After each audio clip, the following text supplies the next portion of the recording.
It still irks me to this day. It still pisses me off that we didn't get to see any of the amazing things that Jonathan Hickman set up in House of X Powers of 10, except for just like a little bit of sliver of stuff. We got to see the Araco mutants and stuff like that, but we didn't get the phalanx or the cloned mutant that they weren't supposed to clone, which we believe was Vulcan, but who knows? They definitely accidentally resurrected a mutant that didn't die. That was supposed to be a major plot point. Never got to any of that stuff. And I can't let it go. And I'm not going to let it go. And guess what? Jonathan Hickman himself can't let it go, because just recently he spoke about this being an enormous disappointment to him. And he's much nicer about this than I would be, but let's talk about it. Jonathan Hickman recently opened up about his X-Men run, calling it the most disappointing creative experience of his career. When House of X Powers of 10 launched in 2019, they were hailed as the most exciting X-Men story in over a decade, setting up the ambitious Krakoa era, where mutants formed their own nation. Hickman had a grand vision, meticulously laying out a 3-act structure that promised to redefine the X-Men for a new generation. However, as he revealed on the Off the Panel podcast last week, the inability to finish this story has made it really, really difficult for him to reflect on the experience positively, casting a shadow over what started as a revolutionary moment for Marvel's mutants.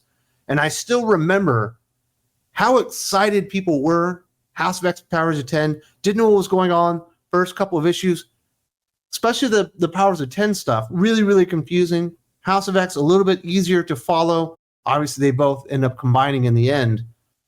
And then it was just like building this momentum. Sales were going up as the story went along, because lifelong X-Men readers who had given up on the franchise started hearing about it from places like my channel. Obviously, I was very small at the time.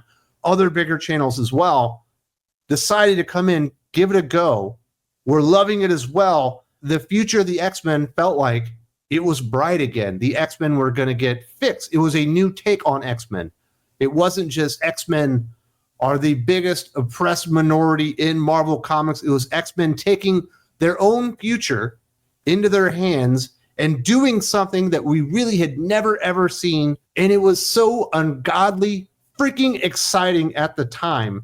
And it felt like this was something Jonathan Hickman couldn't miss. Unfortunately, once we got towards the end, they announced all the titles that were going to be coming out. And I think there was 6 initially, but they said there would be another wave within 3 months.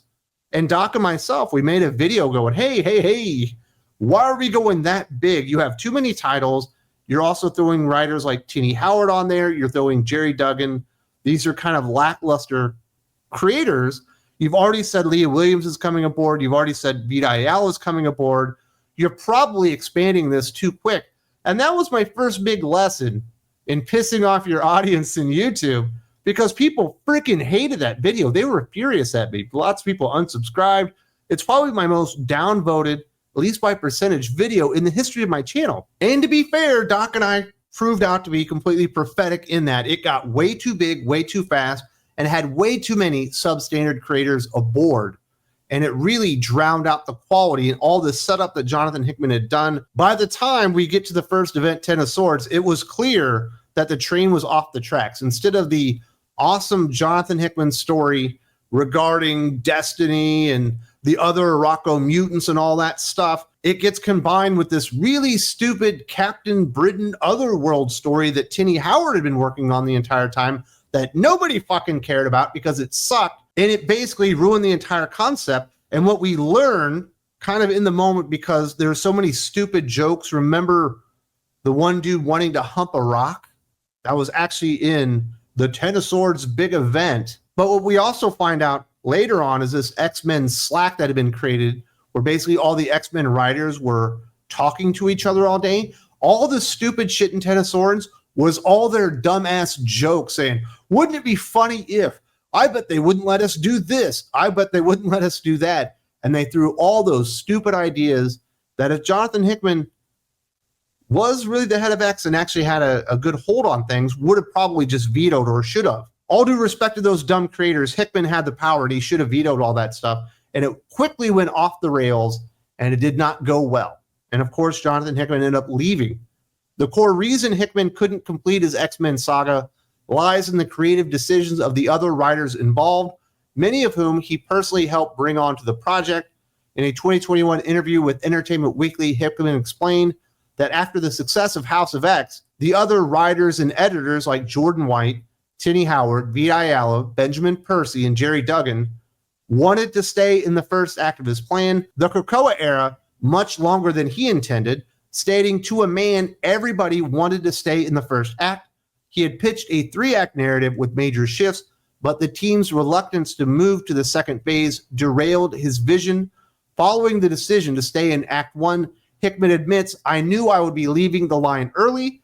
This choice to linger in Krakoa meant Hickman's broader story was left unfinished, a frustrating outcome for a writer known for his long-form storytelling mastery." There were so many things hinted at that I wanted to see within the Krakoan era of X-Men heading into that second and third act. I wanted to see that the actual X-Men weren't even there anymore, that they had been basically placed beneath Krakoa in like prisons, and that's the reason that these X-Men started acting kind of evil pretty fucking quick. I wanted to see who this resurrected mutant was that they accidentally resurrected because he never died in the first place. I wanted to see why they were testing on different downloads of people's memories from different times and storing them in different places. Clearly, this stuff was all going to go very, very bad and leading into like the Chimera experiments and all the stuff happening on Mars with Mr. Sinister, leading to like post-humanity, the AI humanity like merger, leading to the extinction of the mutants and the phalanx and all that kind of stuff. He had set up so many enormous level plot points in House of X Powers of 10 that obviously we're going to play into Acts 2 and 3. And that was all the really interesting shit. And they decided, no, we won't go to the cool stuff. We want to have Grogon banging rocks and stuff like that. They literally killed the entire story that he had pitched and was greenlit in the first place because they liked the 3-act story. And it's absolutely frustrating. I'm just as frustrated, if not more frustrated than Mr. Hickman about all this, but you can tell it's still pissing him off because even after he left the project and announced it in 2021, he's still pissed off about it 3 years later because he knows he had a dynamite story. For some reason, he isn't blaming anybody. It's probably because he's just too professional. Thankfully, I don't have that problem. Despite this setback, Hickman has been clear that he harbors no ill will toward his collaborators or Marvel. In his off-panel interview, he emphasized, one of the reasons why I don't like talking about this is people immediately start thinking I'm throwing shade, or that I'm upset with editorial, or that I'm upset with the company, or that I'm upset with the other creators and all that kind of stuff. He takes full responsibility for not bringing it home, acknowledging that external factors like business decisions, COVID, and publishing schedules created a perfect storm that derailed the project. Even though these writers and editors altered his dream X-Men project, Hickman's focus remains on his own role in the story's incompletion. And there's no doubt in this world that Hickman has a part to play in not being able to complete his own X-Men story. He's the one that wanted to bring in Tini Howard because she was so good with magic. He's the one that wanted to bring in a lot of these creators. He brought in Brian Hill, and Brian Hill probably saw how bad it was going and almost immediately vacated. Left one of the ongoing titles, I think 6 or 8 issues in. And the ones that stayed ended up being big-time problems.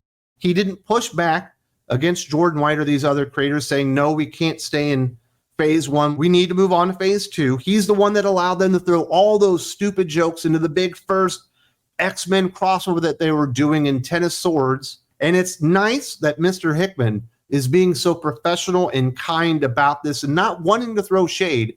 But I want to throw lots of shade, and I'm still pissed off at Jordan White for allowing this entire thing to fucking fall apart under his leadership. They called Jonathan Hickman the head of X. White was the fucking group editor, and he couldn't keep these people in line. He couldn't speak to them and say, hey, it's time to move on.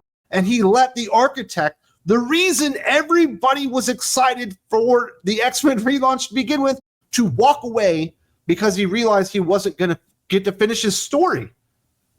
It is Jordan White's fault. It's Leah Williams' fault. It's Ben Percy's fault. It's Jerry Duggan's fault. It's fucking Vita Ayala's fault. It's Tini Howard's fault. And all these morons that couldn't see the fucking forest through the trees. Sure, you're having fun right in the Krakoan era. How about we move on to the next part of the story and actually complete this son of a bitch because obviously there was so much build up and setup, and people were so excited they wanted the story to move on. Nobody wanted to stay in the fucking Krakoan era and do nothing except for Jordan White and the Legion of fucking doofuses, and that is the reason Jonathan Hickman had to walk away. And yes, he's being very fucking nice about it and not blaming any of them, but you know, and I know, and anybody with a functioning fucking pulse knows by reading what he said and the events and the way that they happen, that clearly he knows that it's their fault too. But he's probably still friends with them, and that's fine. You know, your friends can dick you over from time to time. But it never should have gone this way. He shouldn't have the biggest creative disappointment of his entire fucking career because of bad leadership. COVID didn't derail it. It got fucking derailed because the creators basically voted Jonathan Hickman off his own island. Like, how the fuck does that even happen? It just shows you just how weird fucking comic books can get. You know, there are a lot of ideas or things that could have happened that are big missed opportunities. John Kent, I think, is one of the biggest missed opportunities in the history of DC Comics with what Bendis did and then what Tom Taylor did, and now what Nicole Maines is doing with John Kent. They've ruined that character. This is a much bigger missed opportunity because the X-Men was an established franchise.